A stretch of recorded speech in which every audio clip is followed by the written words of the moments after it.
Well, here we are, live here today. Happy Tuesday morning, 10 a.m. Central Time here in Puerto Vallarta. No days off here on the Markcast. No days off. Got done covering the XFL kickoff weekend. Now we are on vacation. Met my family down here in Puerto Vallarta, and we are having Andy will be joining us in a minute. But I like to start the stream on time if we can. So we are here live. The professor Andrew Murray and I will be reacting to XFL Week 1. Talking XFL Week 2, previewing that, kind of all the reactions. What did we learn? I just found out XFL TV ratings will be delayed until tomorrow because of the President's Day holiday. Was hoping we would have those today as well to chew through, but I think we'll have plenty to talk about. Leave some comments here. Lots of people tuning in right now. Let me know thoughts for the weekend. Really curious. Andy's thoughts watching on TV. I was in Arlington, Dorothy and I, for the kickoff game. I had thoughts. I thought it was a good, lively crowd. I would have liked to see more people there. I think the people that were there seemed very engaged. I don't know if you would rather have, 12,000 hardcore engaged crowd, or, we get 15, 16,000. We get a little walk-ups and, paper tickets. You have to let me know that.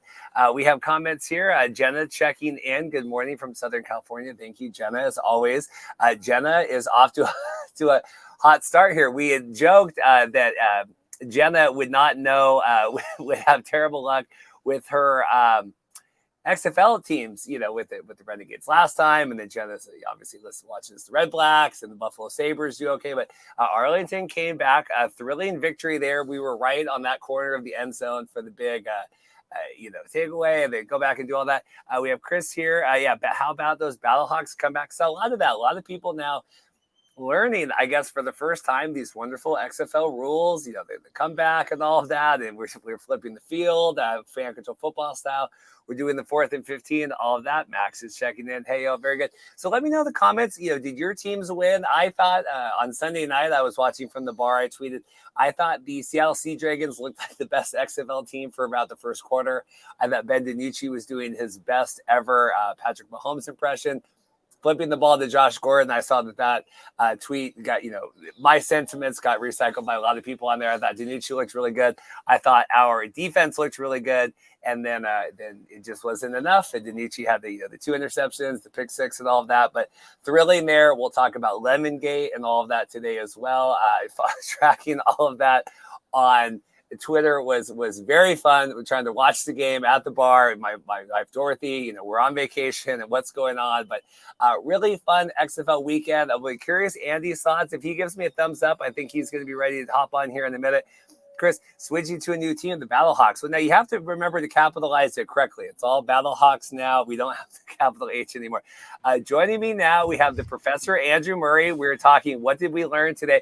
Andrew, first off, what do you think of what do we got going on here behind me? This is real. This is real life. Are you sure it's not a green screen? Because it really does look like one. I promise you, it's not a green screen here. We are live in Puerto Vallarta. Andy, how are you doing today? How has been the sentiments that you've heard from, obviously we're talking with the same people, your people on Twitter, your family and friends. What did they make of XFL Kickoff weekend? Well, I think the general sentiment has been pretty good overall. I've had a lot of good feedback from not only my family members. I've had a couple of friends text me throughout the weekend and actually have their either their significant others or also their other family members text them and tell them that they got engaged with the XFL this past weekend. So from an initial launch point, that's pretty good. And from the feedback that I've heard is that the level of competition and the play style is actually pretty good overall. Actually, it was fairly enticing as far as the rules, as far as how the games were played, the level of competition between the teams. And considering that there was like no chemistry between most of these players beforehand or these coaches or any of these staffs until this week, given the limited amount of time of training camp and also there not being any preseason games, that's pretty impressive to make that kind of impression on people who, unlike us, are not in the fold constantly on this sorts of product. Those are the kinds of people that, Danny and The Rock and Jerry Carnell are trying to reel into this league. And I think they did a fairly good job on it based on initial reactions. Yeah, it's hard. We live through this and we have to remember, like, we're so tuned in, getting these casual people for the first time. I was surprised. First off, no real gaffes, right? Nothing really bad happened. outside of their control. The USFL had the whole rain delay thing last year. That really hurt the product, right? And then we were already starting to kind of see some of the attendance slip.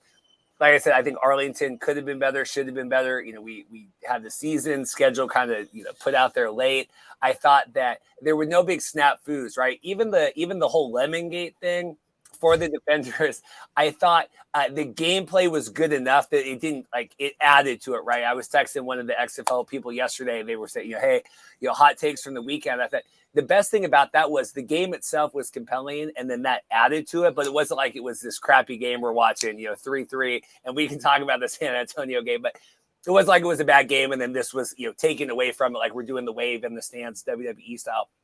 I thought that they added to that, and it felt really hot. Like watching the clips, I was at the bar, we were watching on my phone, and then going home and seeing some of the crowd shots of people throwing the beer and throwing the lemons, and even Mark was sharing the new sub. You hear him screaming. I thought that felt very raucous, and you never got that ever in a USFL game until maybe the playoff weekend and then the championship weekend in Canton. I thought, except for obviously the kickoff weekend, but I thought you had a lot of casuals for that. Did you do you agree or disagree that the Lemon Gate added to that and didn't detract?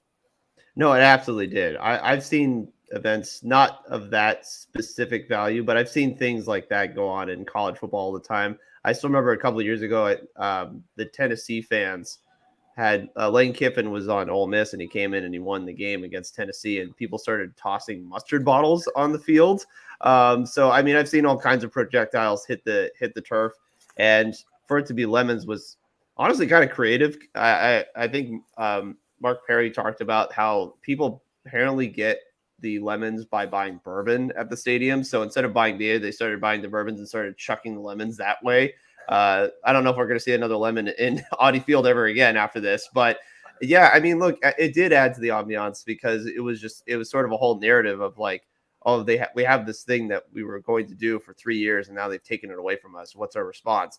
And honestly, the defenders started playing better as soon as that happened. They went on a 14-0 run to close out the game, and they won it all afterwards. They got a pick six. Derek King looked fast. He got out there. He was making some great plays for them. They played better as a team because the energy in the stadium just reignited after that whole incident. So, yeah, it absolutely did. It not only added to the game, it added to the atmosphere, and it added to the intrigue of that sort of stage. It was kind of like theater in a way.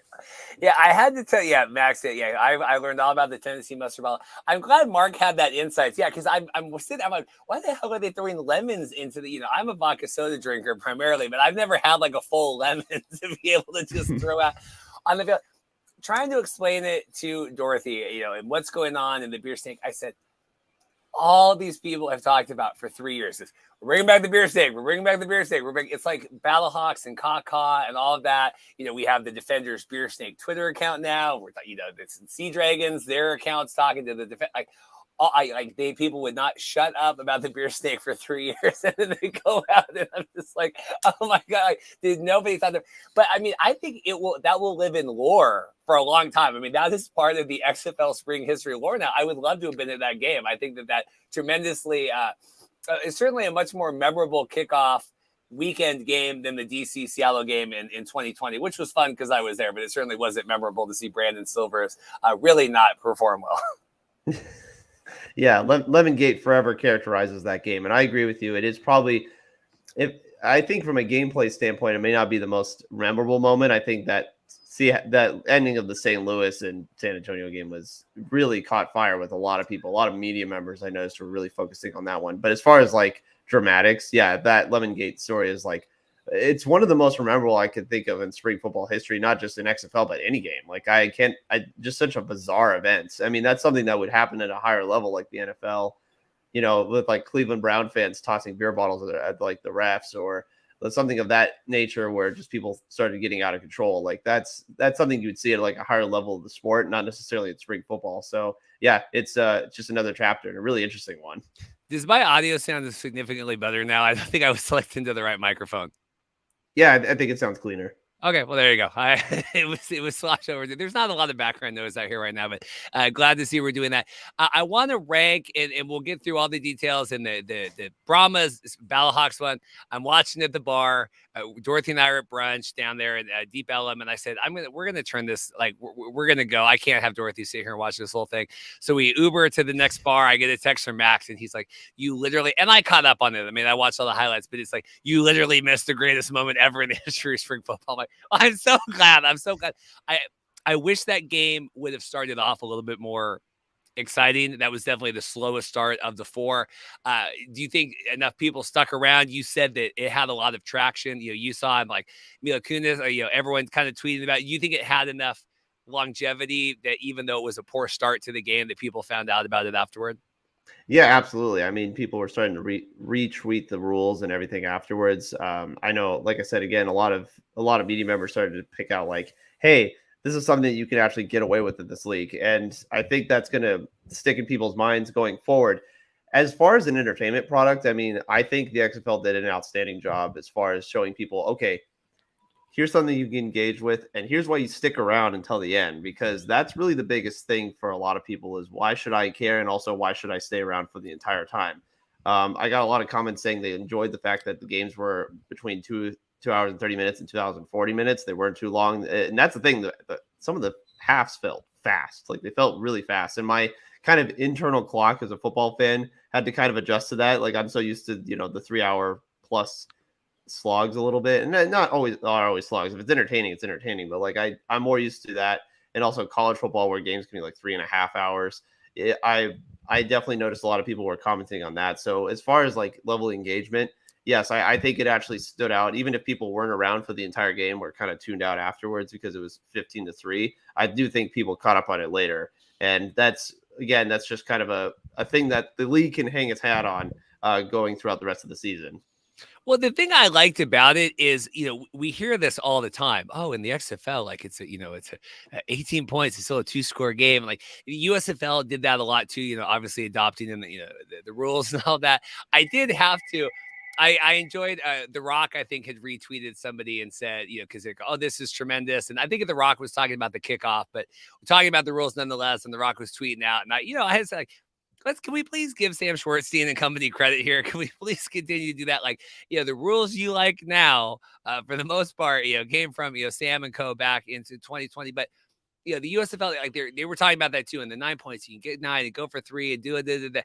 It was nice in the first weekend to see that and it really matter, and to do the 4th and 15 and have that convert and have that matter. A lot of these rules that we've talked about kind of in an ether here for the last few years and never really getting to see right a whole season back in 2020 for the XFL. It was nice to see all of this kind of packaged together. You could show somebody the last quarter of that game and go, what makes the XFL different? You could go here, this 6-9 minutes, like that is what makes the XFL stand apart from the other leagues. And I don't think it's too gimmicky. I saw some CFL homers online, Ballsy and everybody else talking about, oh, I turned this off. It's too gimmicky. I'm like, I don't think being able to go for 3 points is a rule-breaking, game-changing scenario in that you are not going to be able to watch anymore when you watch the CFL that has the waggle and the rouge. Like, I think we need to be realistic here.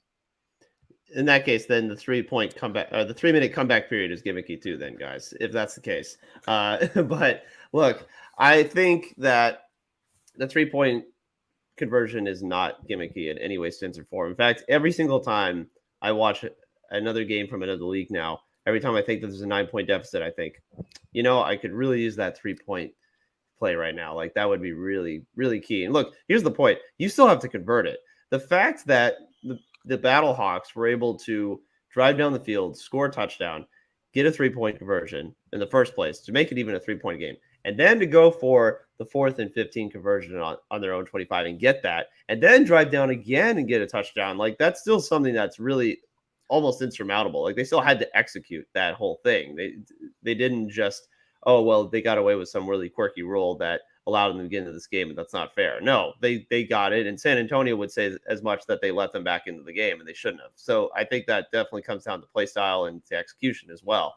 But no, go back on what you were saying about some of the rules as far as the USFL. The thing is that even though they had those things in place, I never felt like any of the coaches wanted to risk taking 2 or taking 3. They always wanted to kick the PAT. And that's the thing. The absence of the PAT is really the biggest thing here, is that there's not a huge amount of benefit to go for a 1-point conversion. A lot of coaches just look at the analytics and say, well, we might as well go for 2 in this case. I think there's been a couple of coaches who've said on a number of occasions that if you go for 2 4 times, you make 2 of them, then you've made your points. Like it's not really that huge of a risk as far as like, pulling it out over time. And we saw that a lot. Seattle went for a 3-point conversion on the first touchdown. They said, we're going for it all right now. They didn't. I love the aggressiveness. They didn't make it, but I love that level of aggressiveness. And I don't think you saw that in the USFL because in my opinion, because of some of the coaching styles and some of the kind of the old, a little bit more, I would say, conservative ways of going about their offensive, execution. And then as opposed to the XFL, where it's like they're kind of almost forced to take risks. And I like that. I like that it's like it benefits you for taking risks. That's the biggest thing here. We have XFL Circle checking in. Hello. I have a comment here from Jared real quick, just while it's on my top of my mind, and we'll talk more. Jared said, surprised the XFL referenced a number of former USFL players. I think XFL's mentality towards USFL is very different than USFL's mentality towards the XFL. And people in the chat know, I had one of the most fascinating conversations of my life this weekend involved in covering the XFL at the press room. I don't want to get in trouble or do anything, but those of you that know that I famously not stormed in, but I kind of snuck into Brian Woods' suite back at the Birmingham kickoff back at USFL 2022. This conversation rivaled that of like Reed. I was buzzed because I wasn't covering the Birmingham game. Reed buzzed in Birmingham, rocking into Brian Woods' suite. And then the conversation I had Saturday at the XFL kickoff, it is a really fun world we live in, and just like people know what is going on all the time. And if people are like, if you don't think the XFL people or USFL people are tuned into the things that are happening on the interwebs, they absolutely are. And I'll leave it at that. But it was very fascinating. Yeah, they kind of treat it like they're next door neighbors and they never talk to each other. But like you kind of know, you still look over the fence once in a while. I'm like, what are you doing? Like that's how I would equate it. Really, that's kind of, if that's like they're gonna play it as, fine. But no, they absolutely are paying attention to, and you have to. If you're gonna be competitive in this market, you have to pay attention. I think I still think these leagues also pay attention to what the CFL does. They can say they don't, but like they have to, because the CFL also is competing for these exact same players and rules too. I think there's a lot of similarities in that aspect as well. And I do think there is definitely a lot of influence from the XFL CFL talks on the XFL's league as far as how they're trying to operate and I think for both of them, trying to keep this a long-term prospect. I do think that has a lot to do with it. I mean, just seeing like Genius Sports work with the XFL all of a sudden is like, oh yeah, that was something the CFL did last year. But like, I'm sure now you could argue if they gave them that idea in the first place, but like there's a lot more, there's a lot of overlay here with both in all these leagues. And I think they obviously are paying attention there. You can't just live in a vacuum. I know the Genius Sports deal with this XFL is very different than the deal with the CFL, and they've invested in the CFL and they own a portion of that league or whatever. But I did see a lot of they took our jobs when the XFL put it out this week. Like one of our friends, Ryan, that's a Calgary Stampeder fan, he's like, hey, that's our league saving power move right there. Like you leave it away, away. While we have everyone here, and I was going to take it at the top. I'm hoping to make this a regular occurrence weekly right now. We'll see if Andy wants to do it. I know Evan was involved. This is a weird week just because I'm out of town. We're going to be doing a live show Friday, similar time. I'll talk with John Vogel about that, but it's just too hard for me this week to record and then download and edit and upload. So the live show, but I like this live, and Monday would ideally be the best day to do it. I was traveling yesterday, but this Monday check-in of hey, what do we think? So we'll look into that. But if Andy wants to do it, if you guys like it, let me know, like and subscribe. Get to 3,500 subscribers. We're going to be giving away that the 2 tickets to the XFL or the USFL championship game. Andy, if you won, would you take 2 tickets to the XFL game or the USFL championship game, which I guess is going to be in San Antonio? I guess breaking news, right, for the XFL. Why are you putting me on the spot like this? This is gonna look. Neither way is a good winner. I mean, look, I would enjoy going to the USFL Championship game if I knew where it is. First of all, I need to know like the location. Because last year I was like you, I was busy at the same time that it was going on during that weekend, during the July 4th weekend. It wasn't really amicable for me to go to the game, unfortunately, and getting to Canton was not going to happen. So we'll see what happens this year. I've always wanted to go to San Antonio anyways, so I would actually like to check out the XFL championship game just based on the fact that I've never been to San Antonio, but also, and I think this is the big deal for them in factoring in their decision, they're playing in a dome, which means they don't have to worry about weather in case like something, if there's a thunder lightning storm or if it's too hot or something of that nature, like they can not have to worry about that. I see with the USFL, it's still that July, if it's going to be that early July date, it might be really, really hot. And that's something that I have to consider as well. But I think it depends on where they play. I mean, maybe they play in Detroit, then okay, no problem. Then they've solved the issue. But I want to know where they play it first. I guess I would like to go to both, but for right now, I think I have to go lean XFL because I want to go to San Antonio. I've always wanted to check out the Alamo Dome. I will tell you right now, and then we're going to get back to game talk. I have a question here for the games. I have my flights booked. Dorothy will not be joining. We have a good friend's birthday party that weekend. I have my flights booked to San Antonio. I have my hotel booked. It's the best hotel in town. We stay there when we go to San Antonio. And then the game is Saturday night. So we'll do a live show Saturday. We'll figure it out sometime in the evening. I am doing an Alamo Reed guided tour, like 10 a.m., whatever. We'll figure it out there on that Saturday before. So if you want to come to San Antonio, we're going to go to the Alamo. We're going to do a live show, and then we're going to go to the XFL. I'll try to do the USFL one too. That's fine. I love San Antonio. It has nothing to do with the XFL. San Antonio is one of the most enjoyable towns in the world. You have open carry alcohol when you're on the Riverwalk, just like you do in Vegas. You can walk around with your beer, sit out in the Riverwalk. We could go do a boat tour. I mean, there's lots of stuff to do. They have a Dick's Last Resort there. Really like San Antonio. So if you want to come, you can join. I think Andy's right. He's saying you're on the fence, but you'll come. Andy and I, Alamo tour on that day. So. I can't wait for the Riverwalk. I've never seen it before in person. I've always wanted to. It's awesome. Yeah, we don't know. I mean, we're assuming Canton. We're assuming Canton for the USFL Championship. I don't think that's been officially announced yet. We have a question here about yes, and talking. So we've talked a little bit the Battlehawks and the Brahmas, and we've talked DC. How bad were the Guardians, and were they as bad as we kind of thought they were going to be? Yes and no. I think the shame of it all is that their offensive playmakers are actually pretty good. Like, I really like the skill sets they have on offense, and I think they actually have a potential to do a lot with their receiving core. I love seeing that Andrew Jamil scored a touchdown. That was great for the FCF fans. And look, I know a lot of people are dogging on Paxton Lynch. I don't think it was his fault. In fact, I don't think it was either the quarterback's fault. I mean, obviously, Quentin Dorman, he didn't do much either when he came in, but that offensive line was atrocious. They got totally tail-whipped in that entire game. They looked awful, and they got absolutely trucked by Wade Phillips' defense. Trent Harris had 4 sacks by himself. He absolutely destroyed the entire offensive line. And then also you had Sean Davis, who had 5 tackles for loss and a pick. He was all over the place, the cornerback for the Houston Roughnecks. I mean, they just completely overwhelmed them, and then they had no time to do anything. They couldn't run the ball. They couldn't establish anything. Their offensive line, that is priority number 1 this week. They got to find a way to work around that, which is really hard to do. When you have a bad offensive line, you are trying to pull out all the stops to do anything to get any sort of production. So I'd say in that respect, it is very disappointing. Their defense, I mean, I had to see them against another opponent. The Roughnecks, I think, are just a really smooth operation. I love their play style, their play design by AJ Smith. Obviously, calling it the Mike Leake offense, it's very it was just very smooth on Sunday or on Saturday night. And so I don't know, for Orlando, I do think the offensive line is that bad. They got to fix that. But I do think there are other components of the team that are going to help them play better if they are able to kind of account for some of those problems. But as far as the debut goes, yeah, woof. It could have been a lot better.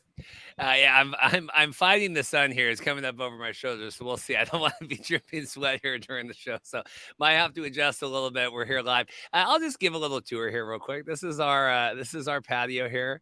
We have a nice little hot tub over there, looking out over the thing, so it's nice. But we'll see. It might be getting a little, sweltery here. We might have to record with John Vogel earlier in the morning.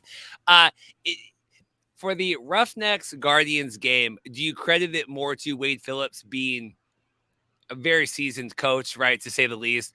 Terrell Buckley, first time, all like, where is the difference there? Was it the players they assembled? I know Mike Mitchell has not been super high, and Larry Lee and the job that he's done as the DPP there. Like, where is the disconnect?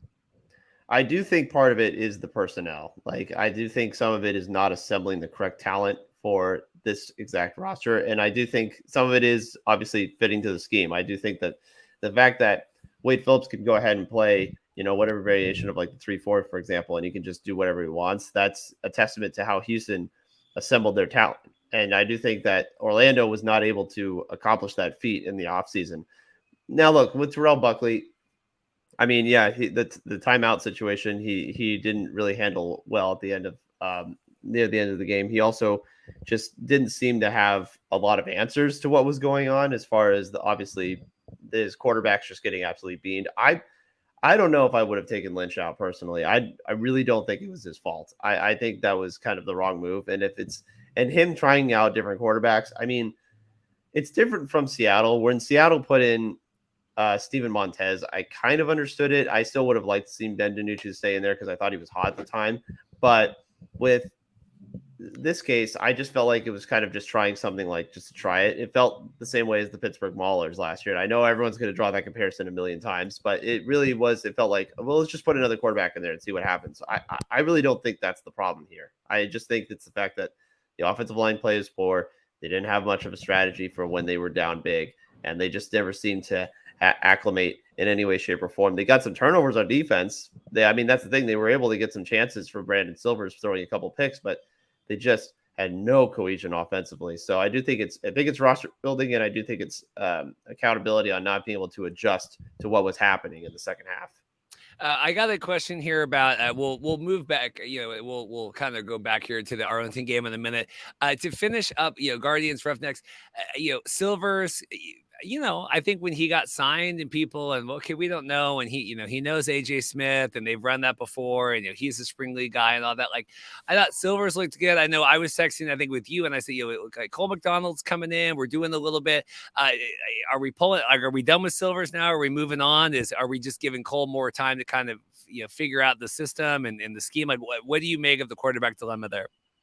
Well, they kept pulling in Cole McDonald for conversion attempts. They kept putting him in to like run down on the 2-pointers and just see if he could do anything with his legs. Obviously, he managed to score later in the game when the game was already out of hand. Basically, he was able to score a touchdown, so good for him.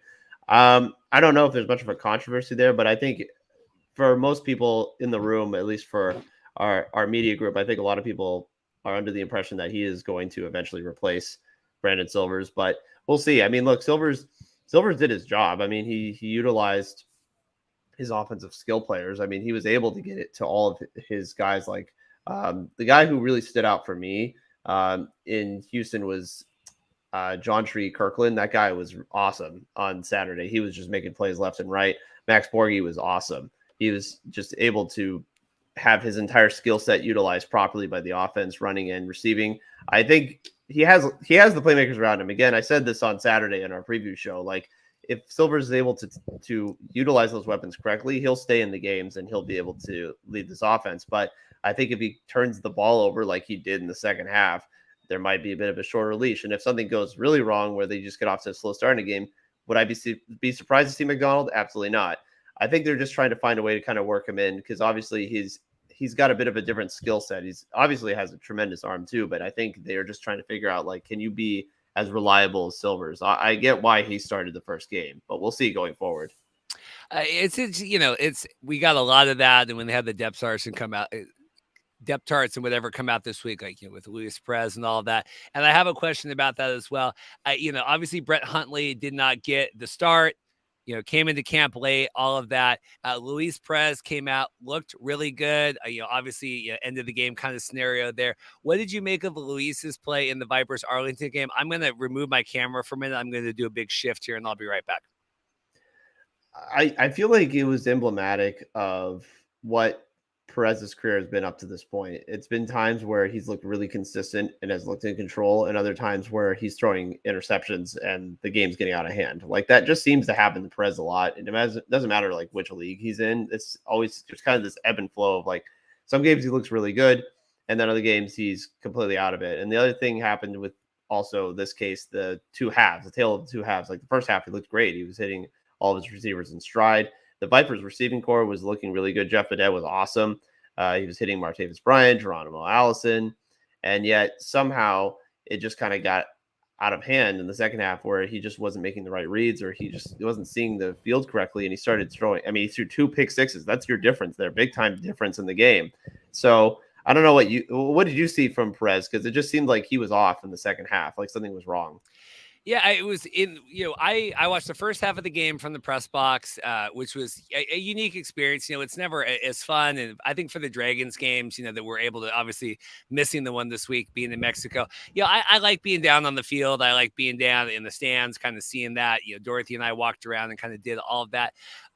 We were tweeting that, what was it, Brett Huntley, Luis Perez and Jeff Badet looked like Randy Moss and Tom Brady or whatever. I mean, it was tremendous. And yeah, I don't know, like, did they figure him out? Bob Stoops and the Hayes brothers, and figuring out the defense and adjusting in the second half. I was getting text messages from someone that was involved in the Vipers quarterback situation, and thought Perez wasn't looking good.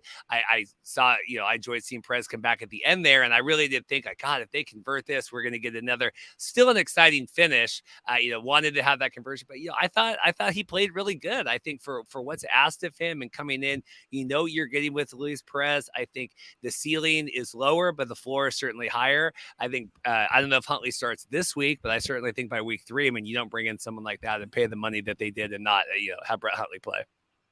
And I also think Coach Woodson just does not have the patience for that. I think he understands that these wins are valuable, especially within a 10-week season. You cannot really afford to kind of mess around too long. And if you're going to continue turning over the ball like this, you're not going to have much of a leash. Like, I don't think that's something that's going to be allowed in this league. So for me, I think for Perez, maybe again, does he need to be in a timeshare situation like he's been in the past, like he was in New Jersey? Even when he was in the AAF, I remember the AAF, he got pulled a couple of times. They said, no, you're not playing well enough. And then he would come back again, and he would sometimes come off the bench, and he would be great. So I think it's valuable to have him around as a commodity. You need to have someone like that who's steady, but at the same time, he's going to possibly turn the ball over. I mean, the coverages that changed for the Renegades were outstanding. They obviously confused him in the second half, and it really worked to their benefit. So, and look, I think the Renegades are the team to beat in a lot of ways, in my opinion. As far as their roster goes, they have a lot of components to them that work, and I think they're going to be in every game they play in, as long as their offense doesn't go off the rails. Obviously, Drew Plitt did not really light up the world on Saturday night, or Saturday day, excuse me, and they just didn't really do much on offense, but their whole team as a roster was able to get the job done. So keep that in mind too. How did the XFL kickoff, and we'll talk, we can talk attendance here a little bit. It was about 12,000 for the 3. And then obviously the Battlehawks had a lot more than that. I can pull up the stats. I think Kevin Seifert tweeted them out. How did the Renegades game look on TV? I did not realize we were blocking off the first 20 rows. I guess it was like the sight lines. I was talking to security there. Like I said at the top before you came on, I thought that the fans that were there were very invested and really knew what was going on. And we know the players, and we have our merch, and we have a lot of old merch. And I saw a lot of new merch. I saw a lot of new hats and new, like people had towels they had made, kind of all that stuff. They were giving away the rally towels, but like people had capes and everything. We saw, the motorcycles and all of that. Like, what did you make of the kickoff? Did that look good enough? And I do want to find that tweet with the attendance numbers. Yeah. It looked, I mean, at first I thought it looked a little sparse, to be honest, like, cause I thought, some of the areas I was expecting to be filled in weren't, especially when looking on Ticketmaster. I'm curious what happened with that too. Cause I think there seemed to be a bit of a disparity between some of the viewership on, as far as looking at a map on Ticketmaster versus seeing it on the field. And maybe, maybe that's just the limitations of having a digital viewing of like what seats are sold and who's actually going to be there. But I do think that for noise purposes, it was pretty good. Like, I thought that it sounded loud on TV. That sounded like every time there was a play being made, that people were engaged. I mean, obviously people were engaged enough to start booing by the end of the first half because their offense wasn't doing enough. So obviously they cared. And I do think that there was enough investment as far as like who was there, it sounded like on TV. And I think that was the case for most of the games. Like the people who were actually at the games were pretty invested with what was going on. I think that's the biggest key for the league. But yeah, I was a little surprised to see some of the big patches in some of the crowd. I thought there would just be a little bit more filled in, especially for opening weekend. But again, we all know the ticket sales were kind of late and they didn't really get to the game that as soon as we had wanted them to. Yeah, Mark here in the Mark, you got us to tune on the show at the beginning. And I said the very first thing of the show, I said TV ratings will be coming out tomorrow. President's Day delayed, all that. Hoping they would be today. Was kind of like thinking, hey, it'd be great if they came on and whoever could text them to me. But we'll get those tomorrow. We'll be tweeting that out. If we're going to do the thing, the seats there, we're not going to sell the first 20 rows. Like, can we call the USFL? Like, can we get some of your tarps? Like, can we bring the tarps in? Like, can we do something more visually? Like, oh, okay, I understand. Like, we're not, if they knew they weren't going to sell those tickets, they know they're using that stadium. They're in that stadium all the time. They're well, I guess. Okay, so now I'm talking this out loud. The rugby team plays there, so then we got to take the tarps down. We got to put the tarps back up. So maybe that's why I just thought there was something visually like, let's explain what's going on here, because it just looked weird. I didn't realize. I was up in the press box and I looked down and I was like, wow, that's really weird. It's really weird. We don't have anyone in the first 20 rows.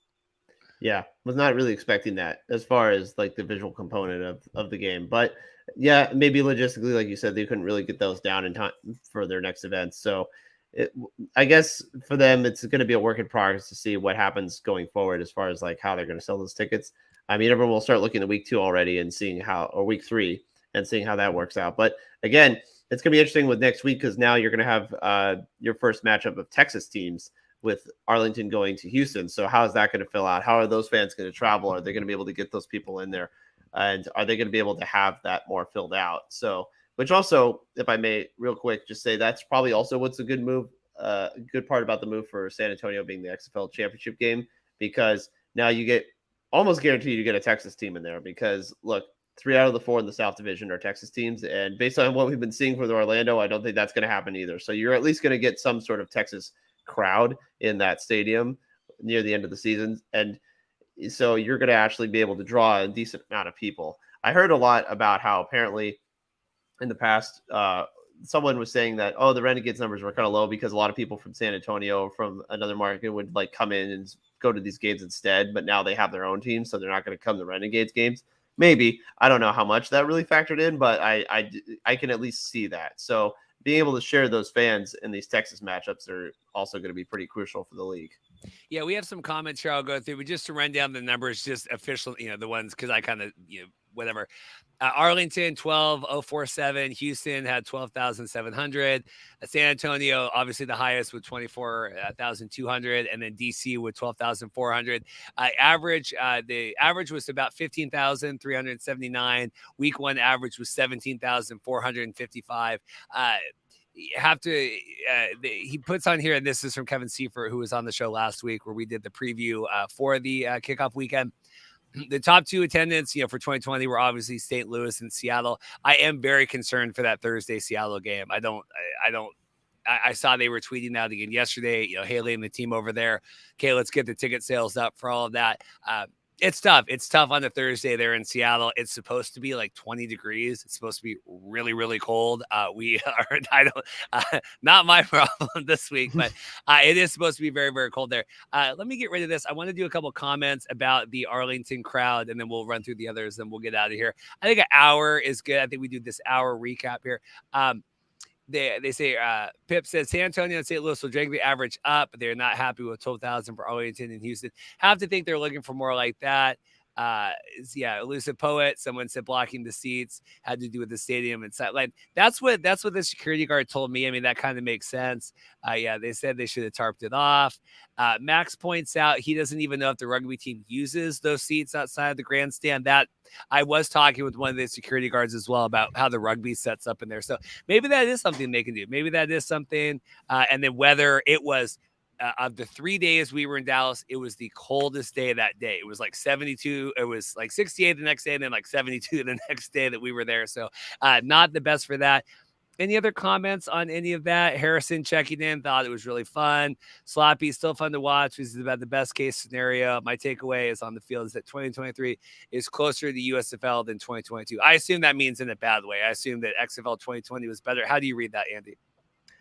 I think that the play style on 2023, at least for the opening week, was pretty darn good. And honestly, I think it was better than the opening weekend for 2020. And I'm not just saying that because it's like, well, of course, 3 years later, but like, you never know, because especially with it being new players and it being a new chemistry between all the teams and the coaches, I think, honestly, I think it couldn't have gone better in a lot of ways.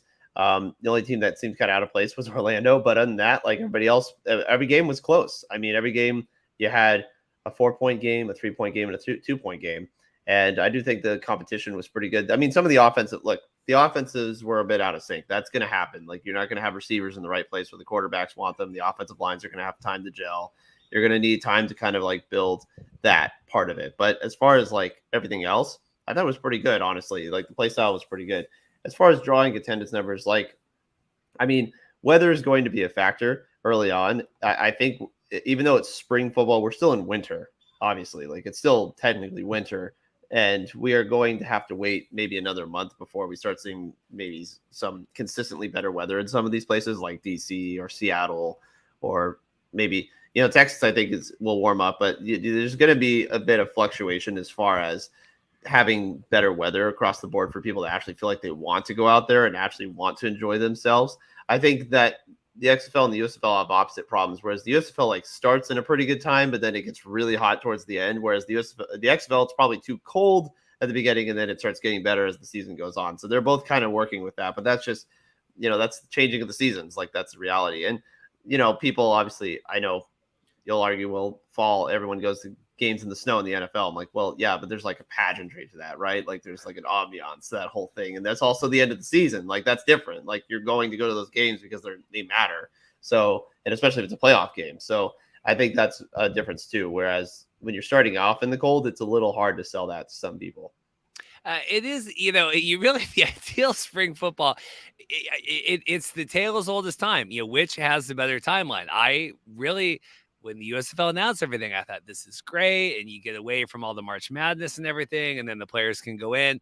Obviously we know about that and them going to camp. This way with the XFL, you pick up the week after, Super Bowl. People are hot. They're ready to go. But then it's really cold. It's really wet. That like you need like March, April, May. That is the timeline we need when we have the USFXFL here coming up in 2026 or whatever. That'll be March, April, May. That will be the key timeline.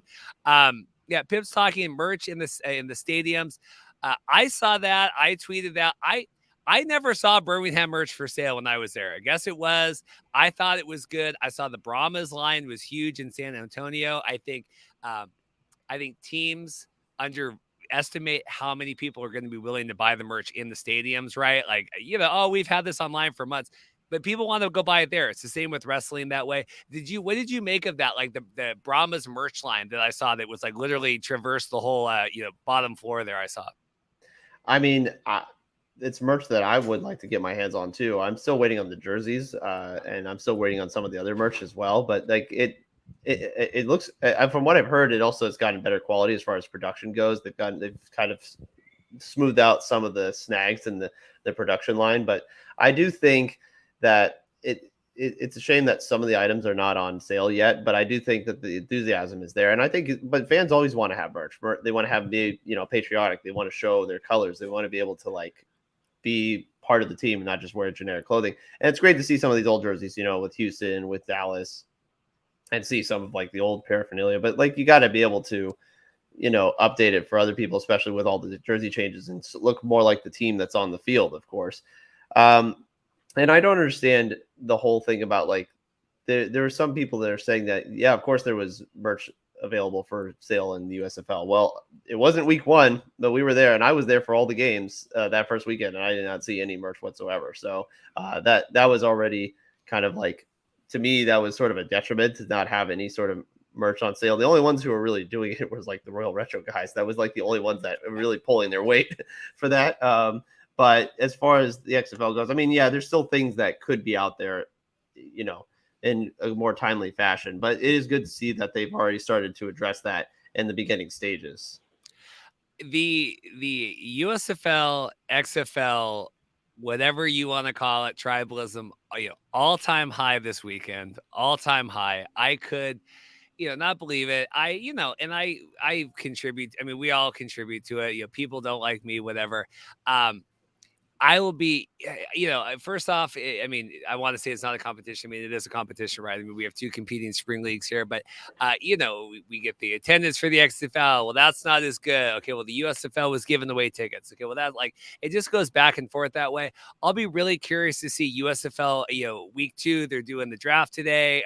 Season 2, I think USFL season 1, everything last year really benefited from like this void of spring football that didn't, exist.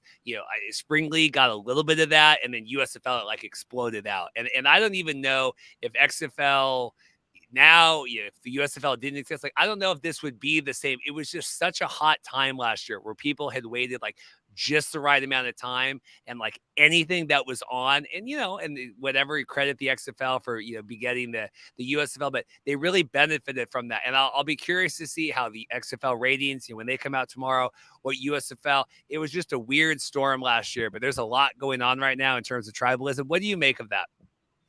I think that definitely affects the outcomes as far as viewership in some ways, because now I think you have people who are starting to draw the lines in the sand and are starting to stake their claim to which league they're going to watch, which again, we didn't have this problem in the past. There was, the CFL's around perpetually, and that's pretty much it.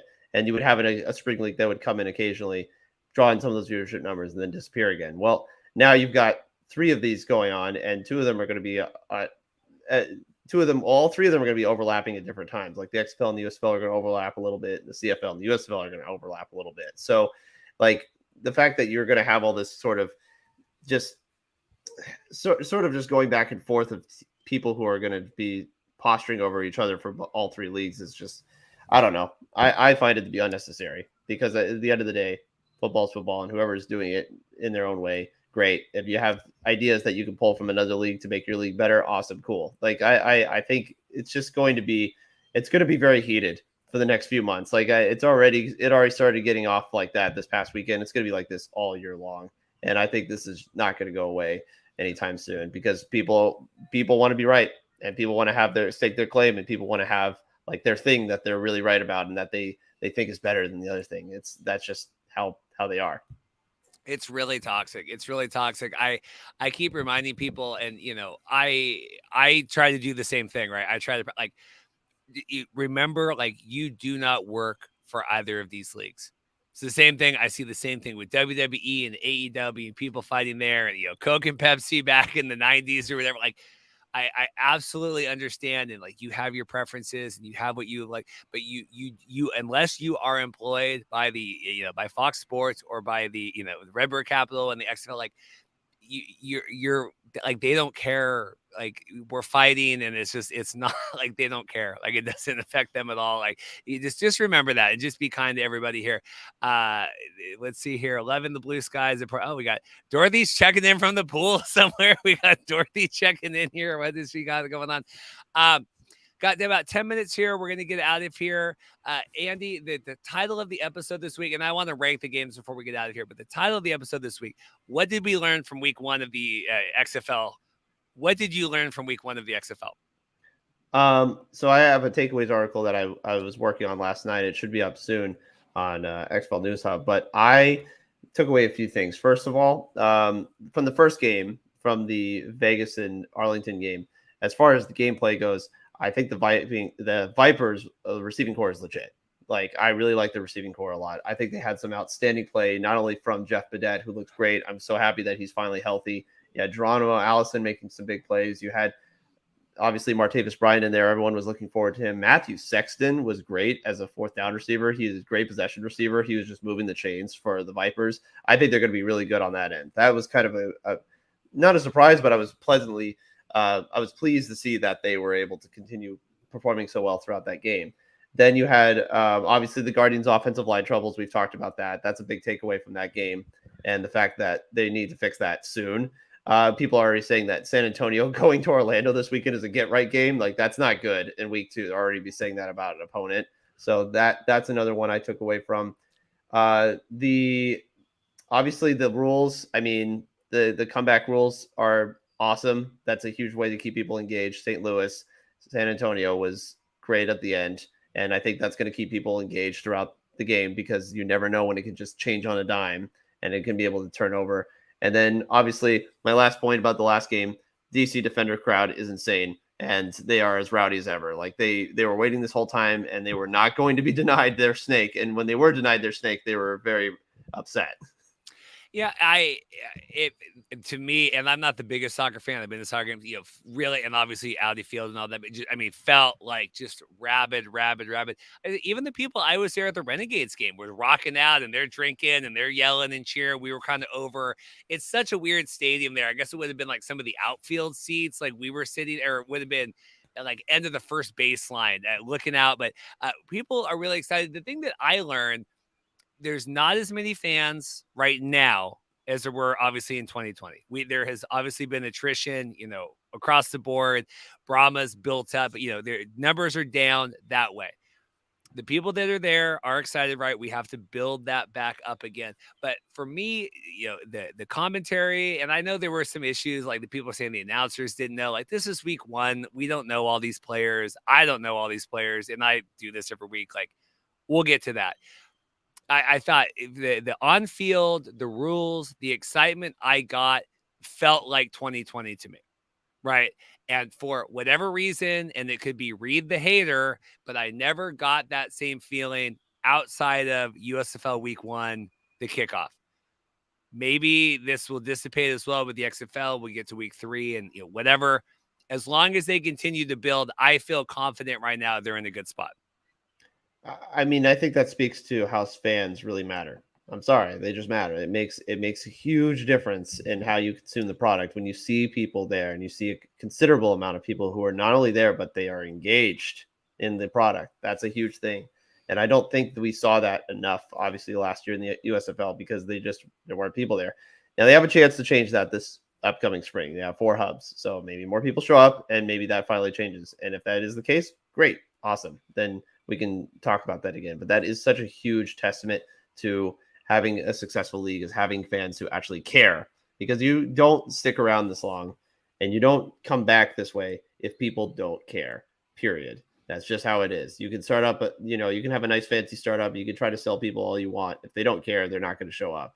So that is definitely a good point you put in. I think the other takeaway I take away this weekend, besides the fans, I think as far as like the level of play, the one thing I will say is the quarterbacks maybe not in sync yet. Like you had some quarterbacks who had a good first half and then not a good first half.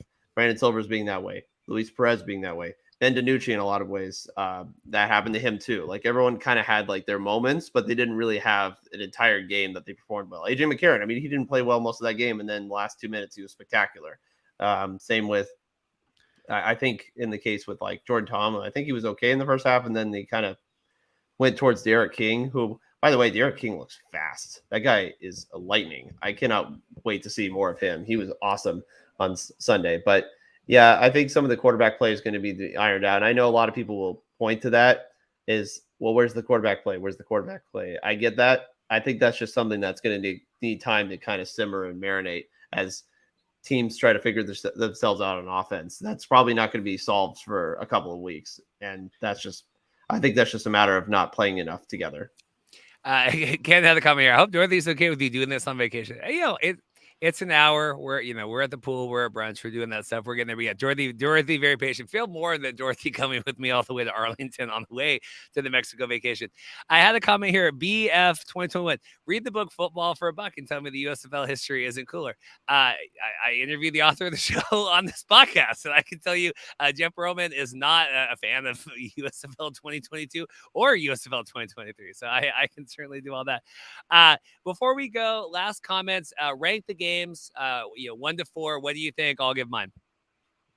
All right. So I would say in terms of games overall, I think the overall best game of the weekend, I know people will debate this, but I think the best game overall on the weekend probably was, I'm going to go with Seattle DC. I actually think Seattle DC was pretty good. I think the offensive playmaking from Seattle was awesome. I think the design was great for them in the first half. DC storming back was great. The crowd atmosphere was insane.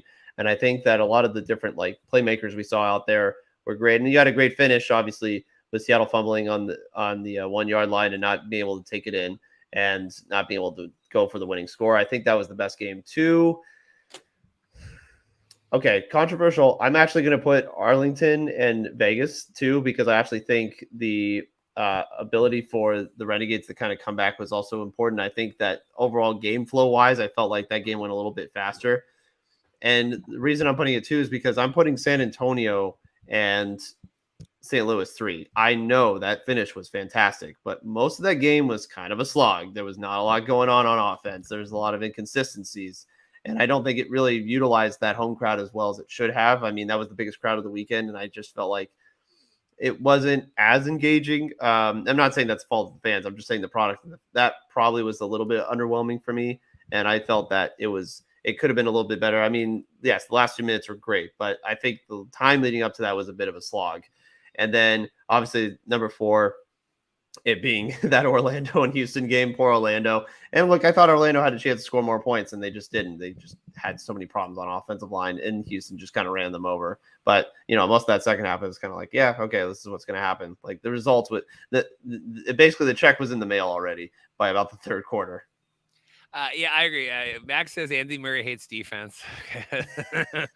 I don't hate defense. I just want to see a little more consistency on from the quarterbacks in the offense. But I don't mind defense. I love some of the defensive players. I love the fact that there was actually I kind of like that a lot of the DBs had their moment. Like there was some really big interceptions. I mean, my God, we had how many? We had 3 pick-6s this weekend. That's a lot for 4 games. That's a lot. I mean, we had some big turnovers, and turnovers are great also as well, and sacks are great.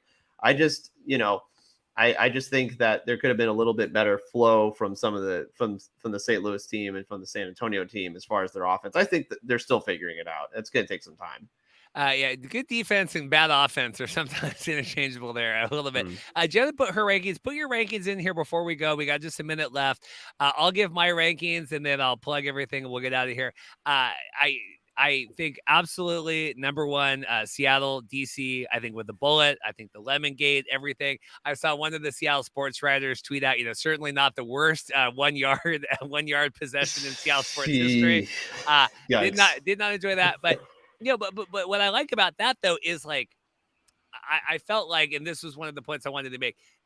The XFL, I saw people not normally tweeting about the XFL, tweeting about the XFL. And that is a good thing. We need to continue that here into week 2 and week 3. But, getting that out, getting the other ESPN analysts, tweeting that out, doing the XFL show and the Player 54. But getting people that don't normally, I see the same 18, whatever people tweet all the time about this. So it's really nice to do that.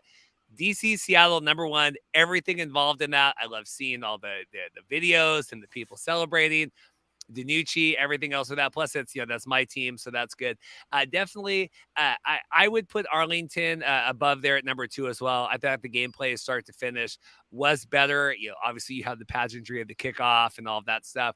And then I would agree. I would put San Antonio and St. Louis at number 3, and then Houston and Orlando at number 4.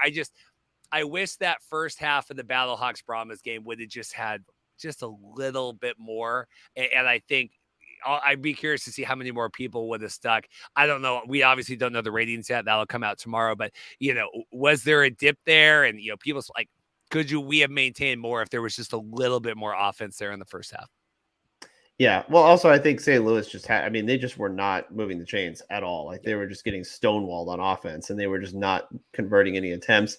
San Antonio, the problem with them is they actually had a lot of yards, but they just were not doing anything when they got it. They missed a field goal at the end of the first half. They just couldn't really kind of mesh some of their points. They obviously want to run the ball a lot. They actually did a pretty decent job of it, but it just wasn't really translating into much production on the other end. So I thought that's kind of why it felt like, all right, we're a bit of a stalemate here. Like who's going to break first, which again, can be good, but I'd rather see just a little bit more production on the side of the offensive side for both teams.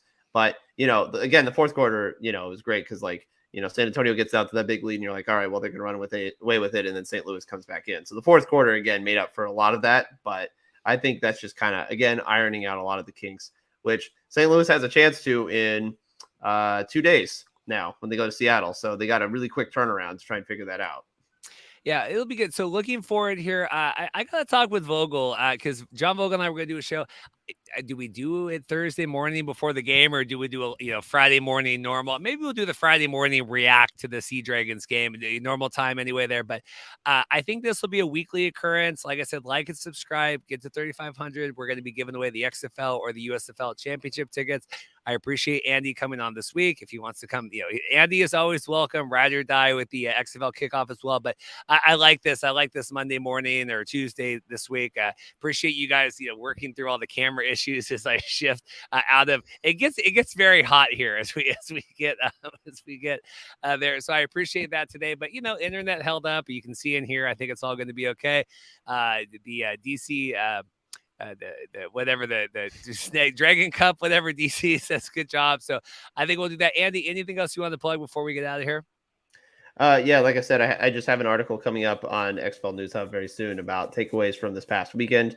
It should be up very soon, and it's going to be kind of a weekly occurrence for me. I'm going to try and get those up as much as I can. Hopefully, potentially Mondays. I had to put it up today just because there was holiday action going on yesterday, but I'm going to try and get that up in a weekly occurrence too, and that will play into hopefully our weekly broadcast. So, Reed, thank you as always. Yeah, and guys, if you see my stuff, you see Andy's stuff, Evan, any of the News Hub guys, newsrooms covering stuff, board, you see Greg Kirk's, share this content. I'm not just saying this to me, share this, get it out there. You have a lot of people that are, really carrying the load, talking all that, because what's going to happen is XFL gets on ESPN, we're getting all the ESPN talent the first weekend. We got to keep this up. We got to keep it going. Obviously, they're going to be showing highlights and stuff, but, keep the energy and momentum going. I really appreciate it. Like and subscribe. I think that's it. We got everything else out of here. I'm going to play the outro music. Like and subscribe. We have do you like the new intro music that we're back to? We don't have, we're done with the old theme song that Reed almost got sued over. Well, that's a shame because I actually, in my opinion, I liked the original one, but I get it. I understand. It gave me a little more hype going into a broadcast, but if that's, them's the breaks with copyright. I think it really played into it when we were doing the Doomsday Clock episodes. It's the XFL, by sands through the hourglass. But anyway, a lot of money was paid to remedy that situation here. So anyway, we'll see you guys next time. Friday, live show Friday. I'll tweet out, post out the stuff. Thanks again.